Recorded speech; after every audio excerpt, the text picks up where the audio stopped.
আসসালামু আলাইকুম। সবাই কেমন আছেন? আশা করি আলহামদুলিল্লাহ ভালো আছেন। তো আজকে আমরা আমাদের ফার্স্ট লেকচার ওয়ানের আমরা ইনহেলেশন অ্যানেস্থেটিক এজেন্ট পড়েছি। এখন আমরা পড়বো muscle function and neuromuscular blockade, এই চ্যাপ্টারটা। তো এই চ্যাপ্টারটা পড়তে হলে আমাদের যে আমরা ফলো করবো যে স্মিথের 6th এডিশন যে বইটা আছে সেটা। এটা যে আমরা এর ক্লিনিক্যাল পার্ট যেটা সেটা স্পেসিফিক ফার্মাকোলজি যেটা সেটা এখান থেকে শেষ করে আমরা ফান্ডামেন্টালসটাকে ফলো করব। তো আমি যে শুরু করতে চাচ্ছিলাম যে আজকে লেকচারটা এটা আছে স্মিথের 6th এডিশনের 87 পেজে। তো আপনারা 7th এডিশনটাও ফলো করতে পারেন, বাট আমার কাছে 6th আমি তো আসলে আগেই পড়েছিলাম 6th, তো এই জন্য আমি এখন আজকে পড়াটাও ওই 6th থেকেই যে পড়ানোর চেষ্টা করবো ইনশাআল্লাহ। তো muscle function and neuromuscular blockade পড়ার আগে আমাদের একটা বেসিক একটা জিনিস জানতে হবে, যেটা আমাদের মাসল ফিজিওলজি, যেটা আমাদের নর্মাল জেনারেল ফিজিওলজিতেও কিন্তু আমাদের লাগবে। জেনারেল ফিজিওলজি পড়তে গেলেও মাসল ফিজিওলজি, স্কেলিটাল মাসল, তারপর স্মুথ মাসল, কার্ডিয়াক মাসল। একটা জিনিস কি আমরা এই ফার্মাকোলজি পড়লেও আপনার একটা জিনিস কিন্তু আপনাকে অবশ্যই পড়তে হবে, সেটা থ্রি টাইপসের মাসলের ডিফারেন্স, যেটা এটা যে অবশ্যই পড়বেন। ইনভেরিয়েবলি ফিজিওলজিতে দেখা যায়, ফিজিওলজিতে বা অ্যানাটমিতেও দেখবেন যে এটা আছে। এইখান থেকে দেখা যায় যে প্রতি বছরই যে 2বার পরীক্ষা হয়, একবার এখান থেকে একটা কোশ্চেন আসি 3টা মাসলের ফাংশন যে ডিফারেন্সটা। তো আমরা যে আজকে শুরু করি, যেহেতু আমরা নিউরোমাসকুলার ব্লকেট এজেন্ট যেটা সেটা পড়ব। তো নিউরোমাসকুলার ব্লকেট এজেন্ট পড়তে গেলে আমাদের যে একটু মাসল ফিজিওলজি যেটা সেটা আমি একটু শুরু করতে চাচ্ছিলাম আর কি।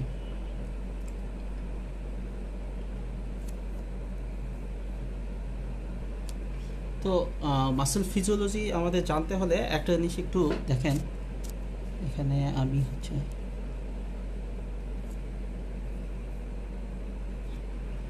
এটা তো যে আপনারা জানেন মাসল ফাইবারগুলো কিভাবে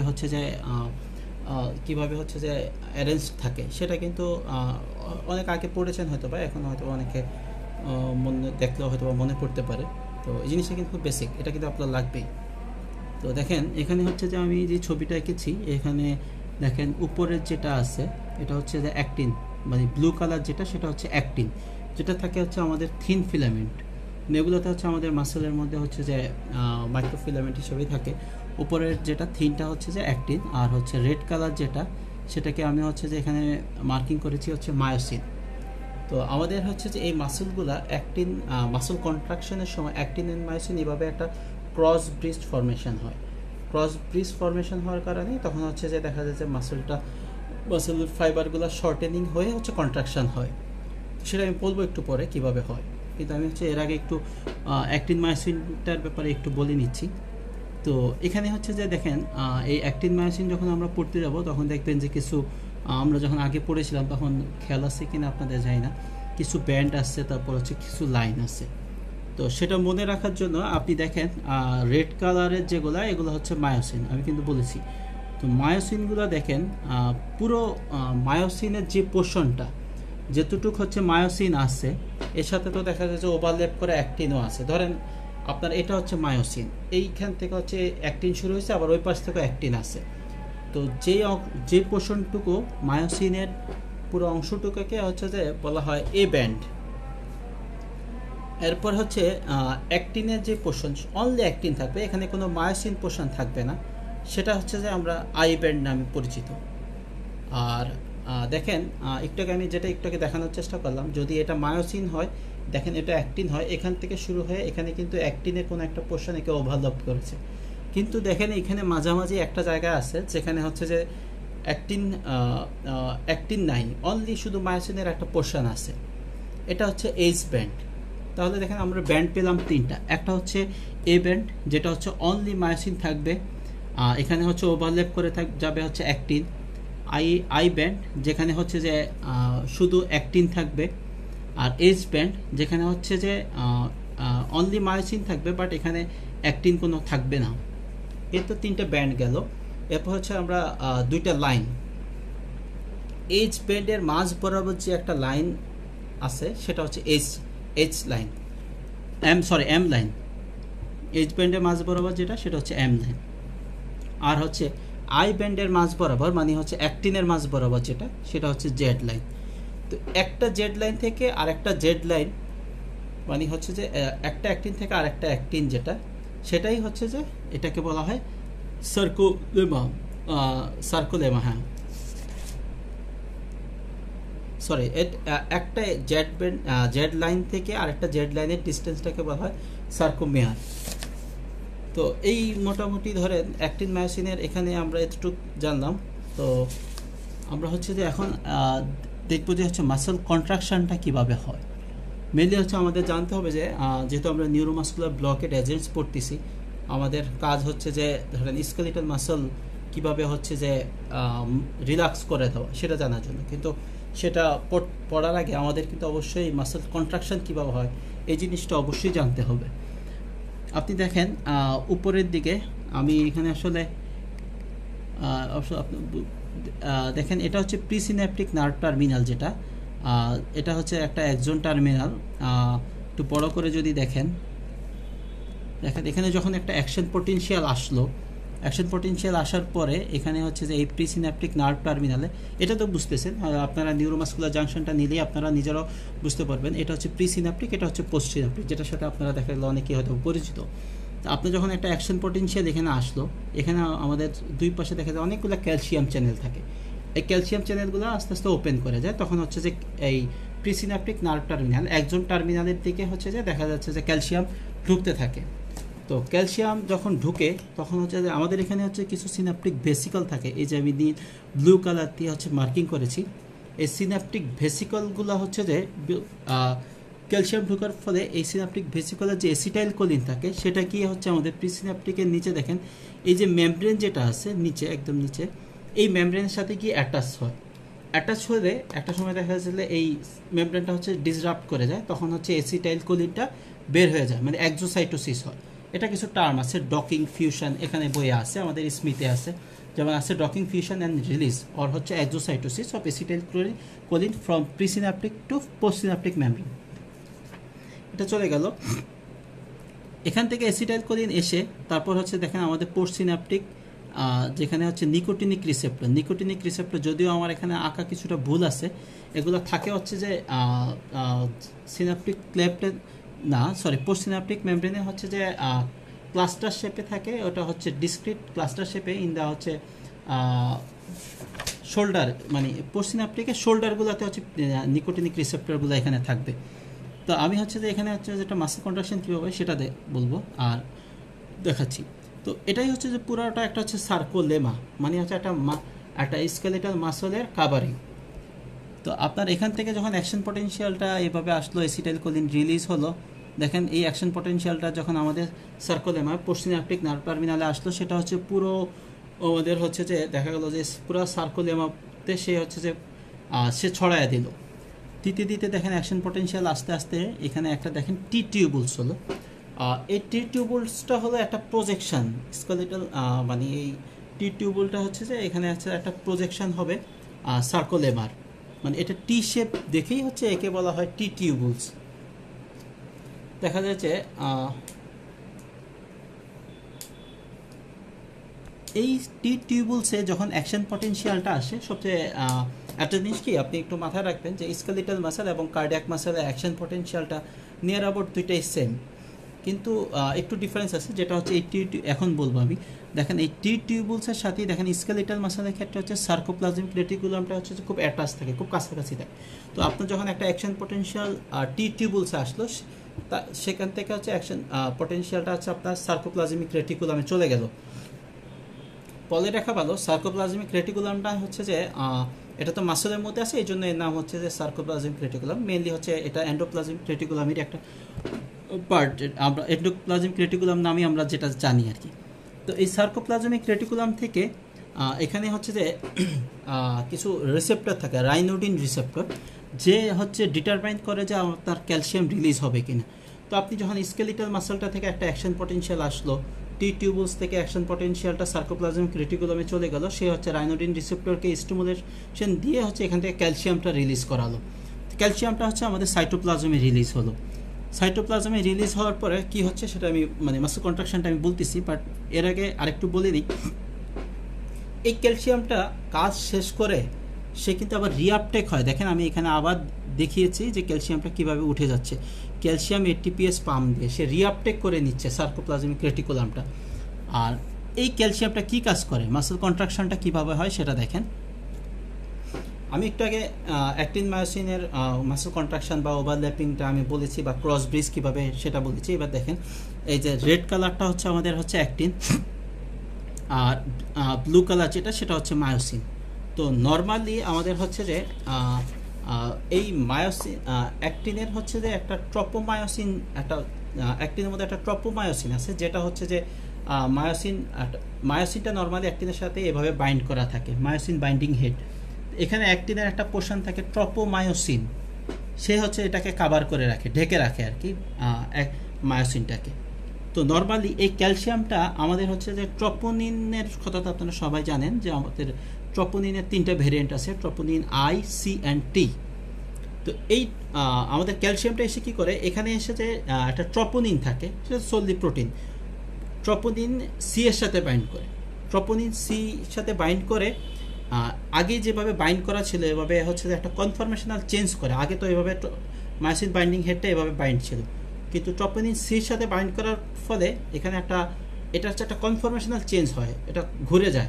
তখন হচ্ছে যে অ্যাক্টিনের কাছে মায়োসিনটা এক্সপোজ হয়ে যায়, তখনই হচ্ছে যে ক্রস ব্রিজটা হয়, এভাবেই হচ্ছে মাসল কন্ট্রাকশন হয়।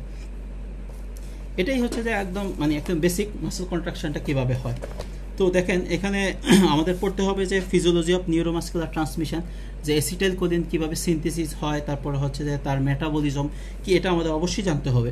যেমন হচ্ছে যে দেখেন অ্যাসিটাইল কোলিন, এটা তো আমরা জানি যে এক্সাইটেটরি নিউরোট্রান্সমিটার, কোথা থেকে রিলিজ হয়, কিভাবে সিনথেসিস হয়, কোলিন প্লাস অ্যাসিটাইল কোয়ে দুইটা মিলে হচ্ছে যে কোলিন অ্যাসিটাইল ট্রান্সফারেজ এনজাইমের মাধ্যমে। তারপরে এখানে দেখেন দেয়ার আর অ্যাবাউট এই প্রথম প্যারাটা একদম পুরো পড়ে ফেলবেন, এখানে যেটা আছে প্রথম প্যারাটা কিছু বাদ দেওয়া যাবে না, একদম বেসিক জিনিসটা আপনি জানতেই হবে। There are about 100 active sites at nerve ending and any of one nerve action potential leads to release 200 to 300 vesicle. যে ভেসিকলগুলোর মধ্যেই হচ্ছে আমাদের অ্যাসিটাইল কোলিনটা থাকে। তারপরে হচ্ছে নিউরোমাসকুলার ট্রান্সমিশনের ফার্স্টে হচ্ছে সরি একটু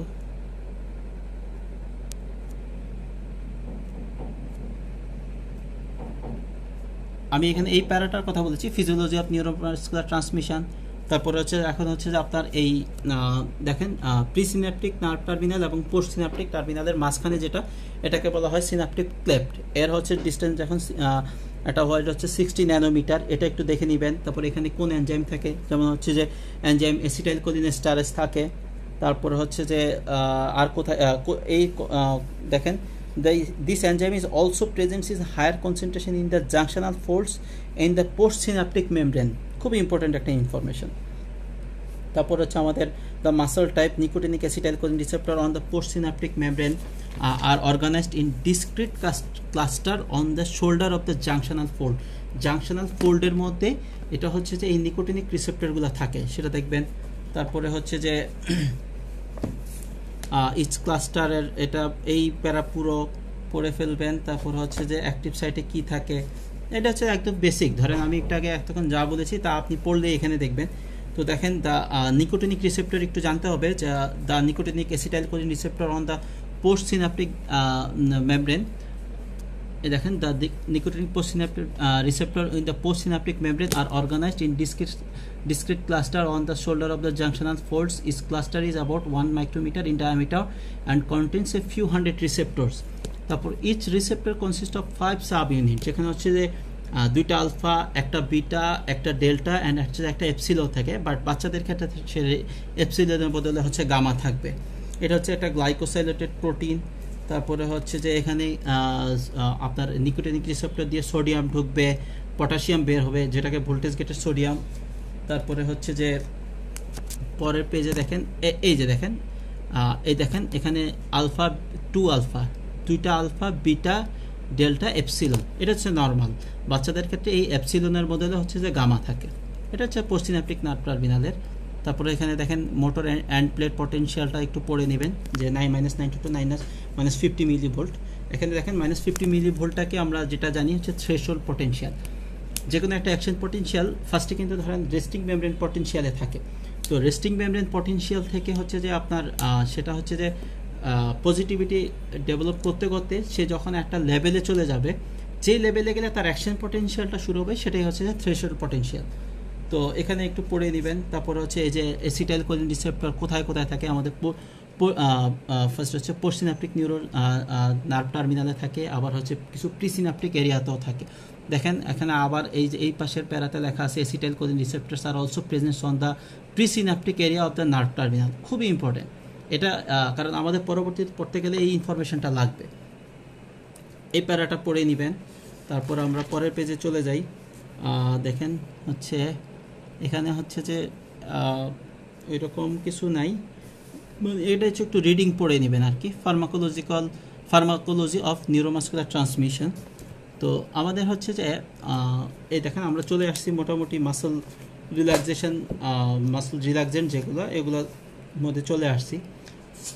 তো আপনারা তো হয়তো বা মোরলেস সবাই জানেন যে আমাদের হচ্ছে muscle relaxant two types basically হচ্ছে, একটা হচ্ছে ডিপোলারাইজিং আর একটা হচ্ছে নন ডিপোলারাইজিং।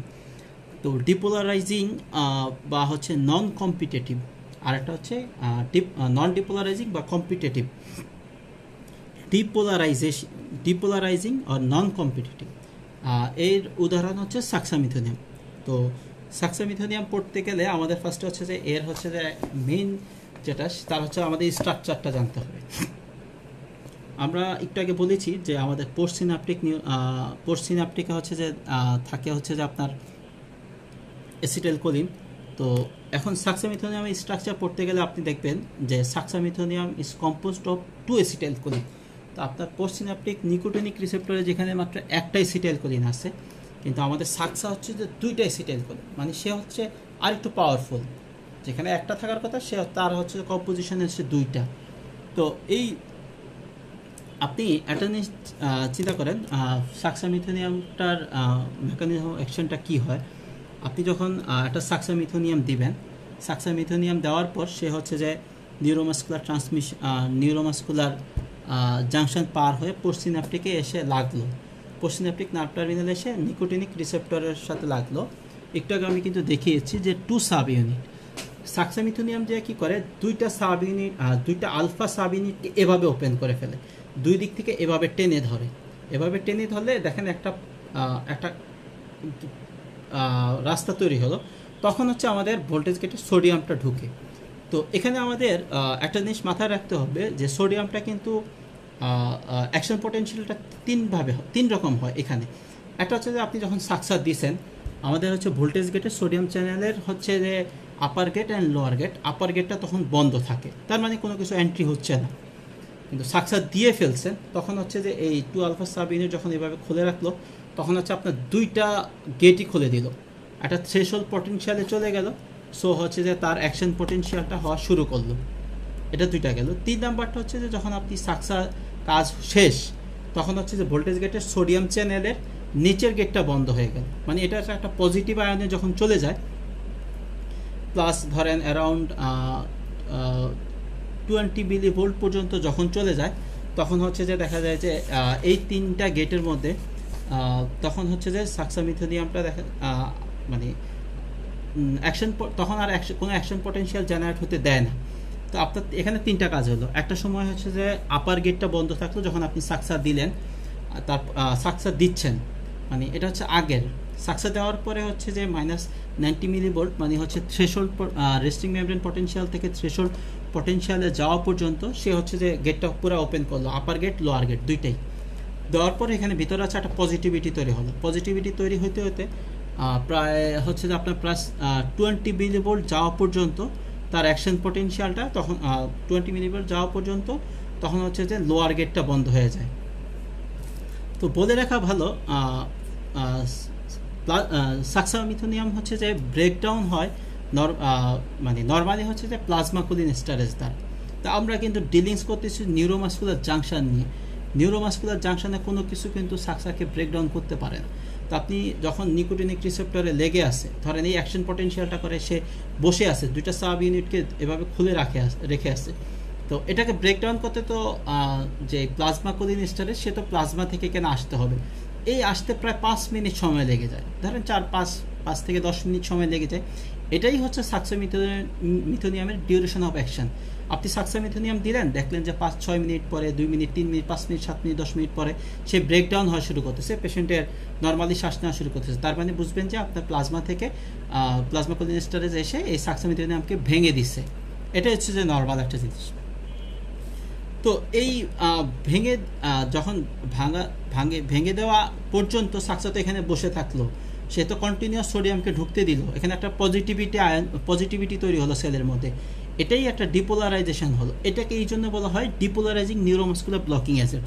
তো এখন আমরা দেখেন ডিপোলারাইজিং ব্লকিং এজেন্টসের মধ্যে সাকসামিথোনিয়ামের একটু আমরা হচ্ছে যদি এখানে একটু তার পরিচিতিটা পড়তে যাই, তাহলে দেখেন এখানে লেখা আছে the quaternary ammonium composed of comparable of 2 molecules of acetylcholine, যেটা আমি আগে বলেছি। the quaternary ammonium radicals have two capacity to cleaching to each other by alpha subunit of the postsynaptic, যেটা আমি একটু বললাম যে আলফা সাবইউনিটকে সে ধরে রাখে, এদিক দিয়ে সে হচ্ছে অ্যাকশন পটেনশিয়ালটা গেল। আচ্ছা, এটা আপনারা একটু দেখে নেবেন। তারপর হচ্ছে যে নিচে আছে দেখেন, এখানে আছে ডোজ এজে দেখেন 1 to 1.5 milligram per kg body wait, এখানে ডোজের কথা বলা আছে। তারপরে ডোজের পরে এখানে হচ্ছে যে দেখেন আমি যেটা বলেছিলাম যে metabolize predominantly in the plasma by the enzyme plasma cholinesterase at one time termed pseudocholinesterase at a very rapid rate. এটা একটা পড়ে নেবেন আপনারা। তারপর হচ্ছে এখানে দেখেন ইনহেরিটেড ফ্যাক্টর একটা জিনিস বলছে। তো প্লাস ধরেন আপনার হচ্ছে জিনগত কোনো সমস্যা আছে, তখন হচ্ছে যে আপনার এই প্লাজমা কোলিনেস্টারেজের কোনো ডেফিসিয়েন্সি আছে, সেক্ষেত্রে আপনার কি হতে পারে? সেক্ষেত্রে আপনি একটা টার্ম শুনে থাকবেন যে সাকসা অ্যাপনিয়া। ধরেন সাকসামিথোনিয়াম আপনি দিলেন, দেওয়ার পর হচ্ছে প্রলং টাইম হচ্ছে অ্যাপনিয়া, দেখা যাচ্ছে প্রলং টাইম, আর মাসুলি লাগছে আপনার দেওয়াই লাগতেছেন 2-3 ঘন্টা, 5 ঘন্টা, 6 ঘন্টা, 8 ঘন্টা চলে গেছে। ইভেন আমি নিজে একটা কেস পেয়েছি, সেটা হচ্ছে প্রায় 16 ঘন্টা ওয়েট করা লাগছে, শুধু সাকসা দিয়েছে আমি, কিন্তু এটা হচ্ছে শর্ট অ্যাক্টিং, মানে যেখানে হচ্ছে 3 থেকে 5 মিনিট কাজ করার কথা ছিল, বাট এটা হচ্ছে অনেক সময় লেগে গেছে। সেক্ষেত্রে আপনি এই আমাদের ইনহেরিটেড কিছু ফ্যাক্টর আছে, এটা হচ্ছে একটা অটোসোমাল রিসেসিভ ডিসঅর্ডার, যেটা আমাদের এখানে দেখেন ইনহেরিটেড ফ্যাক্টরস যেখানে পড়তে যাবেন তখন দেখবেন এটা হচ্ছে অটোসোমাল। এটা কিন্তু এই স্টেপটা পরীক্ষা এসেছিল, এটা জেনে রাখবেন। অটোসোমাল রিসেসিভ ডিসঅর্ডার, এটা ইউজুয়ালি ককেশিয়ানদের হয়। তো দেখেন এখানে 4% একটা কথা আছে কোনো এক জায়গায়, দেখে নেবেন, এই যে which occur in about 4% of the Caucasian population. তারপর হচ্ছে যে আপনি এটার ভিতরে পড়ে নেবেন, যেমন হচ্ছে যে আপনার হোমোজাইগোট হেটেরোজাইগোটে কার কি হয় এটা একটু দেখে নেবেন। এটা ট্রিটমেন্ট যদি বলা হয়, একটা মানে আপনি ভেন্টিলেশনটা কন্টিনিউ করে যাবেন, তারপরে ফ্রেশ ফ্রোজেন প্লাজমা দিবেন, এই আর কি। তারপর হচ্ছে যে মোটামুটি এতটুকুই, আর বেশি কিছু আছে জানা লাগবে না। ডিবোকেইন নাম্বারটা এত ইম্পর্টেন্ট না, যদি তারপরে আপনারা কেউ জানতে চান আমি পরে বলে দিব। ডিবোকেইন নাম্বারটা হচ্ছে যে মানে এখন ইম্পর্টেন্ট এত কিছু না। পরের পেজে দেখেন এখানে হচ্ছে যে অ্যাকোয়ার্ড কিছু ফ্যাক্টরস আছে, যেগুলোর জন্য হচ্ছে প্লাজমার হচ্ছে যে এই এনজাইম ডেফিসিয়েন্সি থাকার জন্য হচ্ছে সাকসামিথোনিয়ামের হচ্ছে অ্যাকশনটা অনেক প্রলং হতে পারে। এই ফ্যাক্টরগুলো একদম মুখস্থ করবেন। যদি আপনার মনে করেন যে এই চ্যাপ্টার থেকে একটা কোশ্চেন আসবে তো আরও বেশি, জাস্ট বলার জন্য বলা যে একটা কোশ্চেন, 2টা কোশ্চেন যদি আসে, এর মধ্যে 2টা কোশ্চেনই হয়তো বা পেয়ে যাবেন যে কোন কোন ক্ষেত্রে হচ্ছে সাকসার অ্যাকশন প্রলং হয়, কোন কোন সাকসা না সরি ডিপোলারাইজিং মাসল রিল্যাক্সেটরের অ্যাকশন প্রলং হয়, কোন ক্ষেত্রে হচ্ছে যে নন ডিপোলারাইজিংয়ের অ্যাকশন প্রলং হয়। যেমন আমার সময়ে একটা কোশ্চেন আমি পেয়েছিলাম, যেটা হচ্ছে এখানে নাই, দেখেন যে হচ্ছে আমার সময় কোশ্চেনটা এরকম ছিল। আমি এটা হচ্ছে প্রাইমারি এফআরসি যে এমসিকিউ যে বইটা ওইখানে পড়েছিলাম, যে হচ্ছে নন ডিপোলারাইজিং মাসল রিল্যাক্সেটরের অ্যাকশন ইউজুয়ালি অ্যামাইনো গ্লাইকোসাইডের কারণে হচ্ছে যে প্রলং হয়, যেটা এই স্মিথে নেই। তো এটা আমি ওই এফআরসি এর এমসিকিউ পড়াতে ধরেন পরীক্ষায় দেখলাম কি কোশ্চেনটা দিছে হচ্ছে যে ওখানে অ্যামাইনো গ্লাইকোসাইড হিসেবে টেট্রাসাইক্লিন নাম দিছে, যে একটা পেশেন্টকে এরকম টেট্রাসাইক্লিন দিছে, মাসল রিল্যাক্সেন্ট ভেকোরেনিয়াম দিয়ে করা হয়েছে, সেক্ষেত্রে অ্যাকশনটা প্রলং হয়েছে। এখানে কোন কার জন্য অ্যাকশনটা প্রলং হচ্ছে। ধরেন এখানে 5টা স্টেম ছিল, একটা ছিল হচ্ছে যে ধরেন মানে নন ডিপোলারাইজিং মাসল রিল্যাক্সেন্ট, ওটা হচ্ছে যে ভেকুরেনিয়ামই ছিল। সো আপনারা যদি এখানের এই দুইটা বক্স মানে চার্ট অবশ্যই পড়ে নেবেন, একটু আগে ইনহেরিটেড ফ্যাক্টরটা দেখে নেবেন যে কেন হচ্ছে, হেটারো জায়গাটা কি কেন, হোমো জায়গাটা কীভাবে, তারপর হচ্ছে যে ইনহেরিটেড ফ্যাক্টরগুলো দেখেন। লিভার ডিজিজে ধরেন আপনার তো এনজাইমি প্রোডাকশন হচ্ছে না, সো আপনার অ্যাকশন প্রলং হবে। তারপর হচ্ছে কার্সিনোমাটোসিস, স্টারভেশন, যেখানে হচ্ছে যে আপনার হচ্ছে এনজাইম ডেফিসিয়েন্সি থাকে, এনজাইম প্রোডাকশনই হচ্ছে না। তারপর হচ্ছে যে প্রেগনেন্সিতে দেখেন হচ্ছে যে এনজাইম সিনথেসিস প্রোডাকশন হয়। আমাদের হচ্ছে ডাইলেশনাল একটা ফ্যাক্টর আছে, কিছু ড্রাগ আছে দেখেন, এগুলো অবশ্যই পড়ে নেবেন।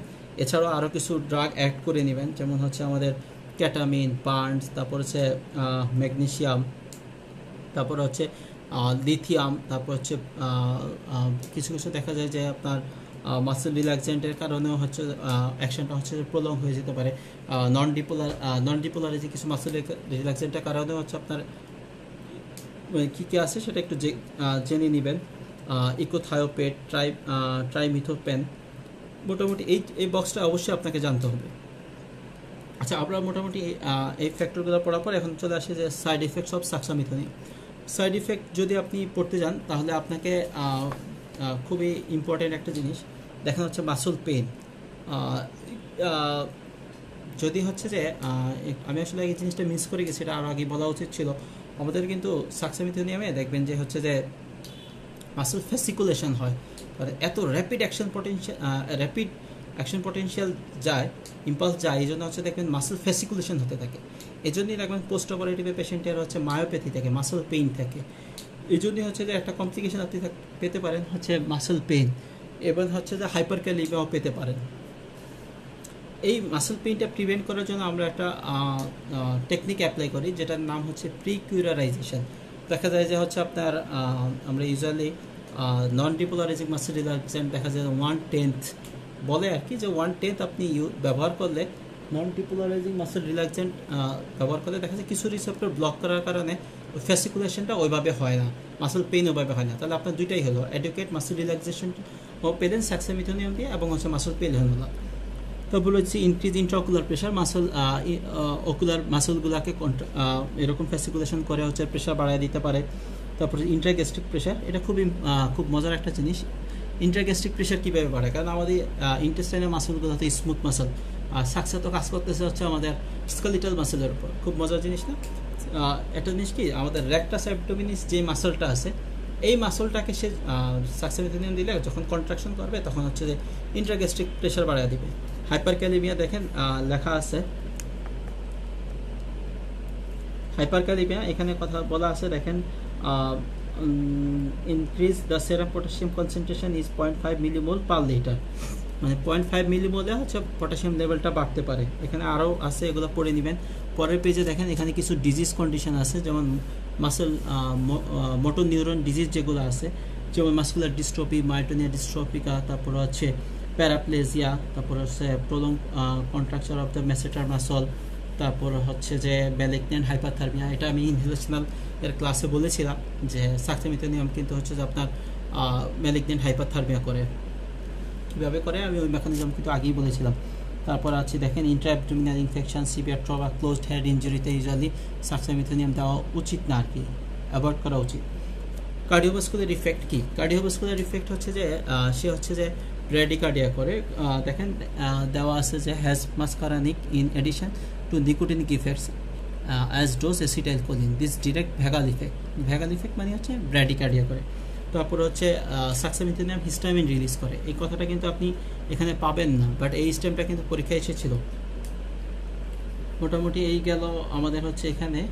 তারপর হচ্ছে দেখেন এরপরে একটা খুব ইম্পর্ট্যান্ট একটা জিনিস, এটা কিন্তু ওইরকম আপনার পরীক্ষায় আসে না, দিতে পারে আর কি, যে ক্যারেক্টারিস্টিক্স অফ ডিপোলারাইজিং নিউরোমাসকুলার ব্লকের।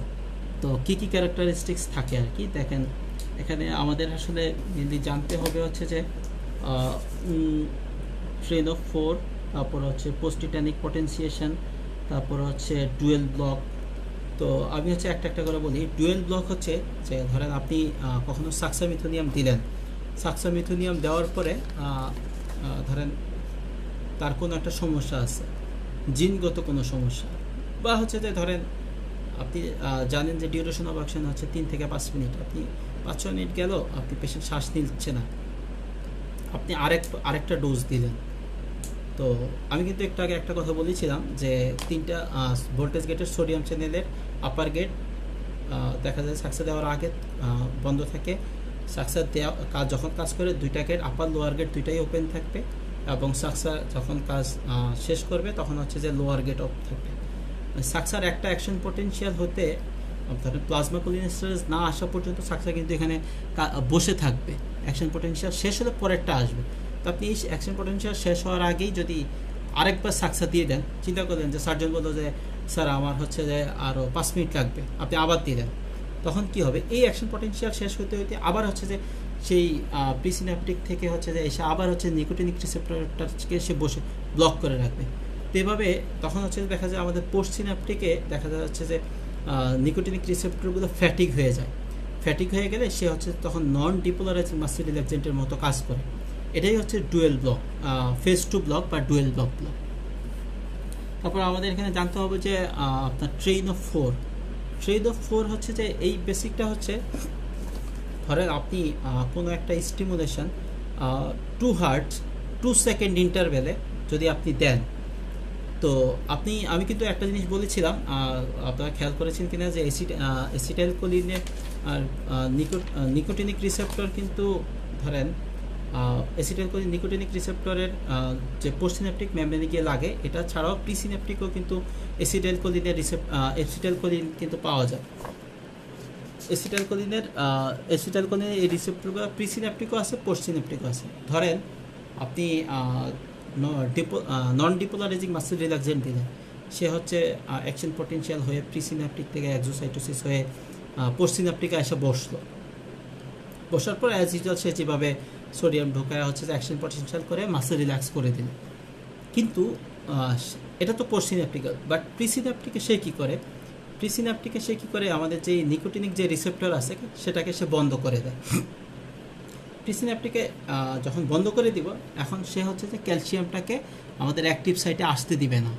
তো ক্যালসিয়াম যদি অ্যাক্টিভ সাইটে না আসে, তো আপনার ভেসিকলগুলো থেকে তো অ্যাসিটাইলকোলিন বের হবে না।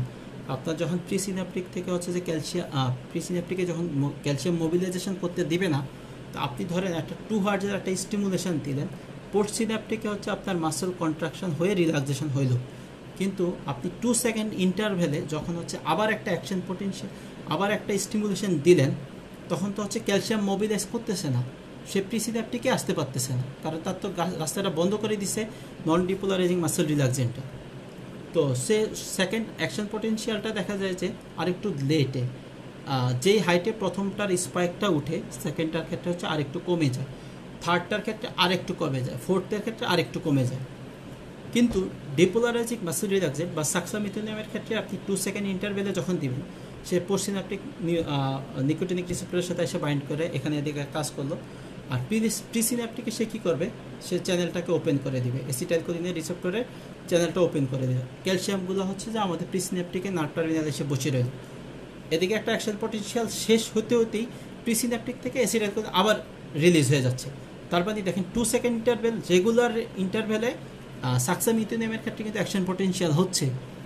সো দেখেন এই জন্য এটা বলা হয় যে ট্রেন অফ 4-এ হচ্ছে যে সাক্সামিথোনিয়াম বা ডিপোলারাইজিংয়ের ক্ষেত্রে সেম হাইট থাকবে, বাট নন ডিপোলারাইজিংয়ের ক্ষেত্রে সেম হাইট থাকবে না। সেটা হচ্ছে যে নন ডিপোলারাইজিংয়ের ক্ষেত্রে হাইটটা আস্তে আস্তে কমে, যেটাকে বলা হয় হচ্ছে যে ফেড, ট্রেন অফ 4 ফেড বলা হয়, বা ডিক্রিমেন্ট যেটা এটা। আর হচ্ছে পোস্টটিটানিক কন্ট্রাকশন, আপনি পোস্টটিটানিক কন্ট্রাকশন বা পটেন্সিয়েশন যেটা, আপনি যখন 50 হার্টজ, মানে এটা তো বিশাল একটা স্টিমুলেশন, অনেক পাওয়ারফুল একটা স্টিমুলেশন, আপনি যখন দিবেন, দিলে হচ্ছে যে আপনার প্রিসিনাপটিক এই ভেসিকলগুলো থেকে অনেক অ্যাসিটাইলকোলিন রিলিজ হবে। অ্যাসিটাইলকোলিন রিলিজ হলে সে কী করে, পোস্টসিনাপটিকে গিয়ে আমাদের যেই নিকোটিনিক রিসেপ্টরের যাতে অ্যাসিটাইলকোলিন আছে সেগুলোকে সরাইয়া দিবে। তো অনেক অ্যাসিটাইলকোলিন রিলিজ হওয়ার জন্য দেখা গেলো যে আপনার পোস্টসিনাপটিক নার্ভ টার্মিনালে গিয়ে হচ্ছে সে বসে থাকে। তাহলে আপনি যদি ক্যারেক্টারিস্টিক্সগুলো নর্মালি পড়তে চান, যখন ট্রেন অফ 4-এর সেম হাইট থাকতে হচ্ছে যে ডিপোলারাইজিং মাসেল রিল্যাক্সেন্ট, তারপর ফেজ 1 ফেজ 2 ব্লক যেটা, ফেজ 1 বা ডুয়েল ব্লক যেটা, সেটা হচ্ছে যে ডিপোলারাইজিং মাসেল রিল্যাক্সেন্ট দিবে। আরেকটু বলে রাখা ভালো, depolarising muscle relaxant both phase 1 phase 2 দুইটা ব্লকই দেয়, কারণ ফেজ 2 হয়ে যাওয়া মানেই তো সে নন ডিপোলারাইজিংয়ের মতো কাজ করতেছে। আর পোস্টিটানিক কন্ট্রাকশন যেটা বা পটেন্সিয়েশন যেটা, সেটা হচ্ছে non depolarising muscle relaxation show করবে আর কি। তো আমাদের এই ক্যারেক্টারিস্টিক্সগুলো পড়া হলো। এখন আমরা চলে যাই আমাদের হচ্ছে যে নন ডিপোলারাইজিং মাসেল রিল্যাক্সেন্ট। নন ডিপোলারাইজিং মাসেল রিল্যাক্সেন্টের এখানে একটু 94 পেজে দেখেন, একদম নিচের দিকে যদি একটু পড়তে যান, দেখেন এখানে লেখা আছে non-depolarizing muscle relaxants are highly ionized water-soluble drugs which are distributed mainly in the plasma and extracellular fluid, মানে highly water-soluble। এটা হচ্ছে যে দুইটা ব্রড হেড আছে, একটা হচ্ছে বেনজাইল আইসোকুইনোলিয়াম আর একটা হচ্ছে অ্যামাইনো স্টেরয়েডস। তো এটা দুই ভাগে কী কী ড্রাগস আছে, এটা কিন্তু সিঙ্গেল বেস্ট খুবই আসে, খুব ইনভেরিয়েবলি আসে, যে which one is benzyl isoquinoline group muscle relaxant and which is amino steroid groups। তো এখানে টিউবোকুরারিন, এটা হচ্ছে আমাদের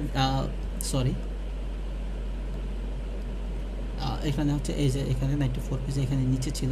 আচ্ছা, এই যে বেনজাইল আইসোকুইনোলিয়াম টিউবোকুরারিন যেটা, সেটা হচ্ছে যে আমাদের একটু পড়ে নেবেন যে এটা হচ্ছে যে ন্যাচারালি অকারিং, তারপরে যে খুব হিস্টামিন রিলিজ করে, তারপর হচ্ছে এটা হচ্ছে যে অলসো এটা in large dose it may also produce ganglion blockade, এখানে লেখা আছে, একটু পড়ে নেবেন। তারপর হচ্ছে নামগুলো টিউবোকুরারিন, অ্যালকুরেনিয়াম, অ্যাট্রাকুরিয়াম, সিসঅ্যাট্রাকুরিয়াম, মিবাকুরেনিয়াম, তারপরে হচ্ছে যে ডক্সাকুরিয়াম, এগুলো হচ্ছে বেনজাইল আইসোকুইনোলিয়াম গ্রুপের। আমাদের এখানে জানতে হবে যে অ্যাট্রাকুরিয়াম নিয়ে। অ্যাট্রাকুরিয়ামের স্ট্রাকচার দেখেন কি লেখা আছে এই যে পরের পেজে, এখানে হচ্ছে atracurium this drugs introduce into clinical practice. এটা লাগবে না, যে এটা হচ্ছে কোয়াটারনারি অ্যামোনিয়াম। একটা জিনিস মনে রাখবেন যে কোয়াটারনারি এবং টারশিয়ারি অ্যামাইন যেগুলো, কোয়াটারনারি অ্যামোনিয়াম যেগুলো, সেগুলো অল মাসল রিল্যাক্সেন্টস আর কোয়াটারনারি অ্যামোনিয়াম হয়, আইদার এটা 20 কোয়াটারনারি আর এটা হচ্ছে মনো কোয়াটারনারি, যে কোনো একটা। কোয়াটারনারি অ্যামোনিয়াম যেগুলো, এগুলো কিন্তু ব্লাড ব্রেন ক্রস করতে পারে না, বাট টারশিয়ারি অ্যামোনিয়াম যেগুলো, এগুলো কিন্তু ব্লাড ব্রেন ক্রস করে। তো কোনো মাসল রিল্যাক্সেন্টে কিন্তু আপনার ব্লাড ব্রেন ব্যারিয়ার বা লিপিড বাইলেয়ারকে সে যে কোনো লিপিড লেয়ারকে ক্রস করতে পারে না। তো আপনি একটা জিনিস দেখবেন, আমরা মাসল রিল্যাক্সেন্ট যদি ইউজ করি প্রেগনেন্ট ইউটেরাসের, সেটা কিন্তু বাচ্চার মধ্যে যাওয়ার কোনো সম্ভাবনা নাই, সমস্যা নাই আর কি, কারণ এটা তো কোয়াটারনারি অ্যামোনিয়াম। আপনি এখানে হচ্ছে যে অ্যাট্রাকুরিয়ামের হচ্ছে যে একটা জিনিস জানবেন যে হফম্যান ডিগ্রেডেশনটা কী, এটা জানবেন। হফম্যান ডিগ্রেডেশনে হচ্ছে যে কী হয়, যে ডিফারেন্ট টেম্পারেচার, এই যে এখানে আছে ডিফারেন্ট টেম্পারেচার এবং হচ্ছে যে পিএইচে, যেমন এটা অটোমেটিক বডিতে হচ্ছে ব্রেকডাউন হয়। এটা হচ্ছে মেটাবলাইজড হয় 45% by Hofmann degradation, 45% by plasma cholinesterase and 10% by হচ্ছে 10, দেখেন এখানে লেখা আছে, অ্যান্ড 10 অ্যান্ড রেনাল এক্সক্রিশন 10%। তো কোনো একটা পেশেন্টের যদি ধরেন তার আমাদের অ্যামাইনো স্টেরয়েড যেগুলো, এগুলো কিন্তু হচ্ছে যে লিভারে মেটাবলিজম হয়। সো আমরা কিন্তু ওগুলো দেখা গেলো যে যাদের লিভার ফাংশন অল্টার, তাদেরকে দিতে পারবো না, সেক্ষেত্রে তাদের জন্য আমাদের খুব ভালো একটা অপশন হচ্ছে অ্যাট্রাকুরিয়াম। কিন্তু এর হচ্ছে একটা সমস্যা আছে, এর হচ্ছে হিস্টামিন রিলিজ করে। তো হিস্টামিন রিলিজ করা মানে হচ্ছে যে কিন্তু খুব খারাপ, আপনি ধরেন স্পাজম হতে পারে, ভ্যাসোডাইলেটেশন হতে পারে, যেটা হচ্ছে আমাদের জন্য একটা বেড খারাপ দিক আর কি। তো এখানে দেখেন পরের পেজে চলে যাই, যদি আমরা এখানে দেখেন লেখা আছে ডোজটা বলা আছে 2 × ED95, 2 × ED95 হচ্ছে 0.45 milligram per kg body weight, অ্যাভারেজে আমরা 0.5 milligram per kg body weight ধরি। তার মানে আপনি ইফেক্টিভ ডোজ 95-এর ইফেক্টিভ ডোজ 95 মানে কি, ধরেন কোনো একটা ড্রাগ আপনি দেওয়ার পরে 95% পপুলেশনের ওপর যখন সেটা ইফেক্টিভ হবে, ডোজটা ঠিক আছে, সেটাকেই বলা হয় ED95। তো নর্মাল অ্যাকচুয়াল ডোজ কিন্তু দেখেন 2 × ED95। আপনি কেন ইফেক্টিভ ডোজ 95 না দিয়ে 2 গুণ বেশি দিচ্ছেন? কারণ হচ্ছে আমাদের দেশ না, সব জায়গায় দেখা যায় যে আপনার নর্মাল কনসেন্ট্রেশনের ED95-এর ধরেন এর হাফ ডোজ হবে, তখন হবে dose 2.22 milligram per kg body wait. তখন 2.22 মিলিগ্রাম পার কেজি বডি ওয়েটে আপনি যখন ইন্ডাকশন করবেন, দেখেন মাসল রিল্যাক্সেন্ট মানে অ্যাকশন শুরু হতে অনেক সময় লেগে যাবে। তো আর হচ্ছে যে এই জন্য হচ্ছে যে আমরা ইউজুয়ালি দেখা যায় 2 থেকে 3 গুণ বেশি ডোজ দিয়ে হচ্ছে আমরা ইন্ডাকশন করি আর কি। এটা সব ওষুধ সব মাসেল রিল্যাক্সেন্টের ক্ষেত্রে দেখবেন 2x8095 or 3x8095 লেখা আছে দেখবেন। দেখেন নিচে এখানে এই প্যারা একদম অ্যাট্রাকুরিয়াম কিছু বাদ দেওয়া যাবে না, কোশ্চেন আসবেই। তারপর সিস অ্যাট্রাকুরিয়াম, ও আচ্ছা অ্যাট্রাকুরিয়াম ওই যে হফম্যান ডিগ্রেডেশন যেটা বললাম, এর হচ্ছে যে একটা সমস্যা আছে, এর একটা মেটাবোলাইটস আছে যার নাম হচ্ছে লুডানোসিন, যে হচ্ছে এপিলেপ্টোজেনিক, মানে আপনার কনভালশন করার একটা টেন্ডেন্সি আছে তার। সিস অ্যাট্রাকুরিয়ামে হচ্ছে যে খুব ভালো দিকটা হচ্ছে যে সে হচ্ছে যে সে কিন্তু ওইভাবে হিস্টামিন রিলিজ করে না। সো হচ্ছে সে ধরেন তাহলে এটা কিন্তু আমাদের জন্য খুব ভালো একটা দিক। একটা পেশেন্ট এই সিঙ্গেল বেসটা কিন্তু খুব আসে, যে আপনার একটা পেশেন্টের ধরেন লিভার ফাংশন অল্টার্ড, তারপর হচ্ছে পেশেন্ট অ্যাজমাটিক, আপনি ড্রাগ অফ চয়েস কি, সেখানে হচ্ছে সিস অ্যাট্রাকুরিয়াম, এ কারণে তো হিস্টামিন রিলিজ করতেছে না। আর হিস্টামিন রিলিজ না করার আর কারণ কি, আপনি একটা জিনিস খেয়াল করেন, দেখেন তার ডোজ যদি দেখেন 0.05 milligram per kg body wait, এটা যদি আপনি অ্যাট্রাকুরিয়ামের সাথে কম্পারিজন করেন, দেখেন এখানে 0.05 milligram per kg body weight, আর এখানে যদি আপনি অ্যাট্রাকুরিয়ামের ET95 হিসাব করেন 0.22 milligram per kg body weight, তো আপনার প্রায় 4 গুণ। মানে ওটা যদি আপনার লাগে অ্যাট্রাকুরিয়াম যদি লাগে আপনার 1 cc, এ লাগবে হচ্ছে মাত্র 1/4, তারপরে কত কম ড্রাগ লাগতেছে। সো এই জন্যই তো সেই হিস্টামিন রিলিজের চান্স অনেক কম। এটা খুব সেফ একটা ড্রাগ, ভালো একটা ড্রাগ, তো এটা একটু দেখে নেবেন। তারপর হচ্ছে মিভাকোরিনিয়াম, ইউজুয়ালি আমরা দেখা যায় প্লাজমা কোলিনেস্টারেজ যা ব্রেকডাউন হয়, আমাদের যে শর্ট টাইম প্রসিডিউর যেগুলো, যেমন ব্রঙ্কোস্কোপি, ইসোফেগোস্কোপি, ল্যাপারোস্কোপি, টনসিলেক্টমিতে, এইসব ক্ষেত্রে হচ্ছে আমরা ইউজ করি। সমস্যা হচ্ছে যে এটা হচ্ছে যে হিস্টামিন রিলিজ করে, এটাই হচ্ছে সমস্যা। আর এর অনসেট অফ অ্যাকশন থাকে খুব র্যাপিড, 1 থেকে 1.5 থেকে 3.5 মিনিটের মতো থাকে, আর এ কাজ করে 10 থেকে 15 মিনিটের মধ্যে কাজ করে। দেখেন এরপর হচ্ছে অ্যামাইনো স্টেরয়েড কম্পাউন্ড, যেটা সেগুলো হচ্ছে অ্যামাইনো স্টেরয়েড কম্পাউন্ডের মধ্যে হচ্ছে আপনি প্যানকোরিয়াম, তারপরে ভেকোরোনিয়াম, তারপর হচ্ছে পাইপেকোরোনিয়াম, রোকোরোনিয়াম, র্যাপাকোরোনিয়াম। আমি আগের দিন ইনহেলেশন বলতে গিয়ে সরি, আচ্ছা এই পেজে এগুলো হচ্ছে একদম সাজিয়ে ফেলবেন, যে আপনি ধরেন কোন ড্রাগটা কি করে।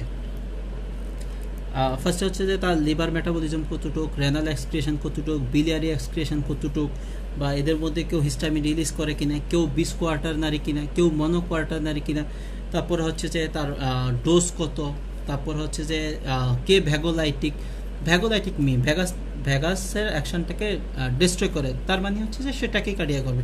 এখানে ম্যাক্সিমাম ড্রাগের এটা একটা সুবিধা যে আপনি জানতে পারবেন কোনটা ভ্যাগোলাইটিক, তারপর হচ্ছে কে কার্ডিয়াক স্টেবল, কার হচ্ছে যে কার্ডিয়াক ডিপ্রেশন। দেখেন আপনি প্যানকোরিয়াম যদি পড়েন, এখানে হচ্ছে ডোজ পড়বেন, তারপর হচ্ছে তার ভ্যাগোলাইটিক প্রপার্টি পড়ে নেবেন, তারপর হচ্ছে তার লিভার মেটাবলিজম, রেনাল এক্সক্রিয়েশন কতটুকু সেটা জানবেন, ভেকোরেনিয়ামটাও এরকম জানবেন। এটা হচ্ছে আগে প্যানকোরিয়াম হচ্ছে বিস কোয়ার্টারনারি, এটাতে থেকে হচ্ছে একটা মিথাইল গ্রুপ চলে যায়, এই জন্য হচ্ছে ভেকোরেনিয়ামটা হচ্ছে মনো কোয়ার্টারনারি। তারপরে হচ্ছে যে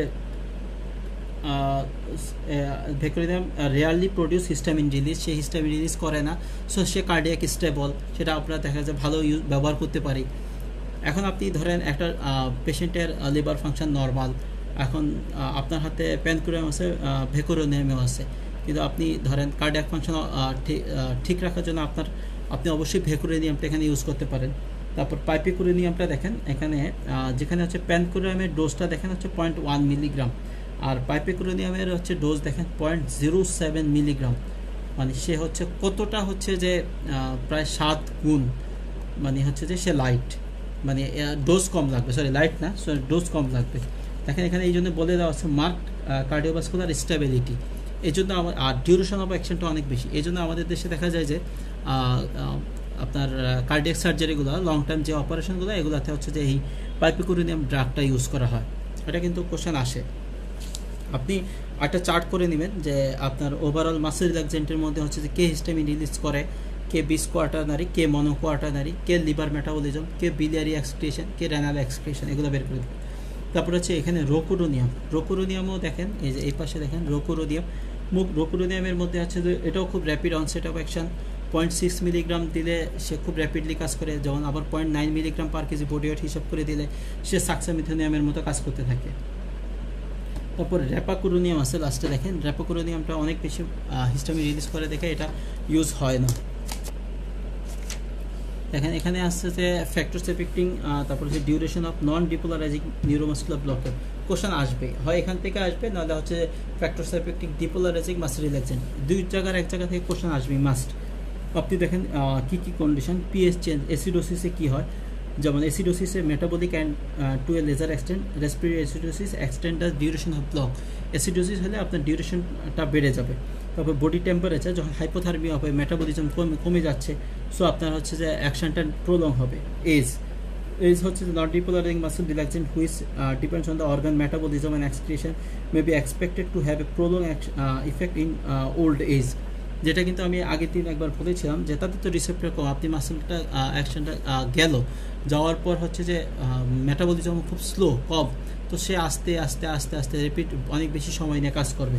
তারপর ইলেকট্রোলাইট চেঞ্জ, এখান থেকে কিন্তু কোশ্চেন আসে, ইলেকট্রোলাইট চেঞ্জ হচ্ছে আপনার পটাশিয়াম এবং ক্যালসিয়াম লেভেল কম থাকলে আপনার এখানে হচ্ছে যে পটাশিয়াম এবং ক্যালসিয়াম লেভেল কম থাকলেই হচ্ছে যে অ্যাকশনটা প্রলং হয়। তারপর হচ্ছে ম্যাগনেসিয়াম লেভেল বেশি থাকলে, এটা একটু এখান থেকে পড়ে দিবেন। তারপর মায়াস্থেনিয়া গ্র্যাভিসে অ্যাকশনটা প্রলং হয়, কারণ কি মায়াস্থেনিয়া গ্র্যাভিসে একটা হচ্ছে অ্যান্টিবডি প্রডিউস হয় ইন দ্য পোস্টসিনাপটিক অ্যান্টিবডি প্রডিউস হয় ইন পোস্টসিনাপটিক নার্ভ টার্মিনালে। সো দেখা যায় যে এটা কি লাগে, ওই অ্যান্টিবডি সাথে লেগে গিয়ে অনেক সময় প্রলং অ্যাকশন হয় আর কি। একে তো হচ্ছে অ্যাকশন যা আছে আপনার ওখানে একটা অ্যান্টিবডি তৈরি হয়ে বসে আছে, সো অ্যাকশনটা এই জন্য প্রলং হচ্ছে আর কি। তারপর ক্যারেক্টারিস্টিক্সগুলো কিন্তু আমরা পড়ে ফেলেছি। আচ্ছা, এখানে আছে রিভার্সাল এজেন্ট অ্যান্টিকোলিনিস্টারেজের হচ্ছে যে নামটা কেন হচ্ছে যে অ্যান্টিকোলিনিস্টারেজ, এটা একটু আমাদের জানতে হবে। অ্যান্টিকোলিনিস্টারেজ নর্মালি হচ্ছে আমাদের পোস্টসিনাপটিকে নিকোটিনিক রিসেপ্টরের যেই অ্যাসিটাইলকোলিন আছে সেটা হচ্ছে ব্রেকডাউন হয় সিনাপটিক ক্লেফটের হচ্ছে সিউডোকোলিনিস্টারেজ দ্বারা। তো আপনি যখন মাসল রিল্যাক্সেন্ট দিবেন, নন ডিপোলারাইজিং মাসল রিল্যাক্সেন্ট দিবেন, সে পোস্টসিনাপটিক নিকোটিনিক রিসেপ্টরে গিয়ে বাইন্ড করে বসলো, একটা সময় তো তার ফাংশনটা একটু কমে যাবে, সে তো ভেঙে যাবে, আস্তে আস্তে ভাঙতে ভাঙতে একটা সময় দেখা যায় যে ডেস্ট্রয় হয়ে যাবে। তো ওই সময় দেখা যায় যে ভাঙতে ভাঙতে দেখা যাবে যে তখন হচ্ছে অ্যাসিটাইলকোলিন হচ্ছে আপার হ্যান্ড নেবে, অ্যাসিটাইলকোলিন এসে হচ্ছে আমাদের পোস্টসিনাপটিক এই নিকোটিনিক রিসেপ্টরে গায়ে বসবে। কিন্তু অ্যাসিটাইলকোলিন তো আবার সাথে সাথে সিউডোকোলিনিস্টারেজ দ্বারা ব্রেকডাউন হয়ে যাচ্ছে। তো এই ব্রেকডাউনটা প্রিভেন্ট করার জন্য, অ্যাসিটাইলকোলিনের ব্রেকডাউনটা প্রিভেন্ট করার জন্য আমরা কিছু ড্রাগ দেব, সেটাকে কী বলা হয় অ্যান্টিকোলিনেস্টারেজ। তো এখানে আপনি দেখেন এটার একটা আপনি কী এটার একটা ফিজিক্যাল প্রপার্টিগুলো একটু পড়বেন। দেখুন কার্বামেট এস্টারেজ আর ওয়াটার সলিবল, কোয়াটারনারি অ্যামোনিয়াম, সব কিন্তু কোয়াটারনারি অ্যামোনিয়াম না, কিছু টার্শিয়ারি অ্যামোনিয়াম আছে যেগুলো হচ্ছে, তার মানে হচ্ছে আমাদের ব্লাড ব্রেন ব্যারিয়ার ক্রস করবে, ওই ব্রেইনে যাবে। দেখেন এখানে আপনি একটু পড়ে নেবেন, the more lipid soluble tertiary amine physostigmine has a similar effect and is more suitable for oral administration but cross the blood brain barrier, সেটা একটু দেখবেন। তারপর আমাদের অবশ্যই নিউস্টিগমিন থেকে জানতেই হবে, এখান থেকে কিন্তু প্রায় ইনভেরিয়েবলি ধরেন এইবার না দিলে পরের বার না দিলে এর পরের বার কোশ্চেন আসেই নিউস্টিগমিন থেকে। এখানে আসলে মেন কোশ্চেনটা আসে যে এই যে কী ক্লিনিক্যাল ফিচারগুলো আপনি নিউস্টিগমিন দিলে কী কী পাবেন, যেমন ব্র্যাডিকার্ডিয়া, স্যালাইভেশন, সোয়েটিং, তারপর হচ্ছে ব্রঙ্কোস্পাজম, তারপর জিআই মোটিলিটি বেড়ে যায়, ব্লারিং অফ ভিশন হচ্ছে মানে মায়োসিস হচ্ছে, এগুলো কনস্ট্রিকশন মানে এগুলো হবে। এই জন্য এগুলো প্রিভেন্ট করার জন্য আপনি দেখবেন আমরা সাথে কিন্তু সবসময় রিভার্সালের সময় আপনারা খেয়াল করবেন কিন্তু যে আমরা অ্যাট্রোপিন ইউজ করি। তারপর অ্যাড্রোফোনিয়াম, এটা হচ্ছে যে testing for presence of myasthenia gravis আছে কি না এটা দেখার জন্য আমরা এই ড্রাগটা ইউজ করি, কিন্তু এটা আমি এক জায়গায় একটা স্টিম পেয়েছিলাম আর কি। তারপর পাইরিডোস্টকমিন, ফাইসিস্টকমিন, এটা হচ্ছে টার্শিয়ারি অ্যামাইন। আচ্ছা, পরের পেজে, আচ্ছা সরি আমি এখানে মিস করে দিলাম, এই যে ফাইসিস্টকমিন, পাইরিডোস্টকমিন। তারপর হচ্ছে এখানে হচ্ছে একটা জিনিস জানতে হবে যে সাইক্লোডেক্সট্রিন, যেটা সাইক্লোডেক্সট্রিন গ্রুপের হচ্ছে আমাদের সুগামেডেক্স জানতে হবে, সুগামেডেক্স থেকে কোশ্চেন এসেছিলো। এর স্ট্রাকচার হচ্ছে আমরা কোন স্ট্রাকচার এবং হচ্ছে কোন ড্রাগ রিভার্সালের ক্ষেত্রে আমরা সেটা ইউজ করতে পারি, সেটা হচ্ছে যে মেইনলি রোকোরোনিয়াম অ্যান্ড হচ্ছে ভেকোরোনিয়ামের জন্য। দেখেন এর স্ট্রাকচারটা এখানে আছে 8 অলিগোস্যাকারাইড, তারপর হচ্ছে এখানে cylindrical structure is known as toroid, এটা একটু দেখে নেবেন, তারপর ডোজটা একটু দেখে নিতে পারেন। দিস ইজ অল অ্যাবাউট হচ্ছে আমাদের আজকের মাস্টার রিল্যাক্সেন্ট ক্লাস। আসলে সত্যি কথা যে রিভিউ ক্লাস তো অনলাইনে দেখা গেলো যে আপনাদেরও হয়তো বা দেখা গেলো যে একটা ধৈর্য থাকবে না মাস্টার এত বড় লেকচার বা মোবাইলে এতক্ষণ ক্লাস করার। এগুলো হচ্ছে আমাদের একাডেমিতে ক্লাস হলে আমাদের জন্য সুবিধা হতো যে আপনাদের সাথে একটা ইন্টারাকশানটা ভালো হতো। তো যেহেতু মোবাইলে অনলাইনে পড়াশোনা, তো আমাকেও একটু কনসিয়াস করতে হয়েছে। তারপরে আপনাদের যদি কোনো সমস্যা হয় অবশ্যই আমাকে জানাবেন, আর ইনশাল্লাহ আমি যা উত্তর মানে যেখানেই আপনাদের কনফিউশন হবে আমি ইনশাল্লাহ আপনাদেরকে উত্তর জানানোর চেষ্টা করবো ইনশাল্লাহ। ঠিক আছে, সবাই ভালো থাকবেন, ধন্যবাদ, আসসালামু আলাইকুম।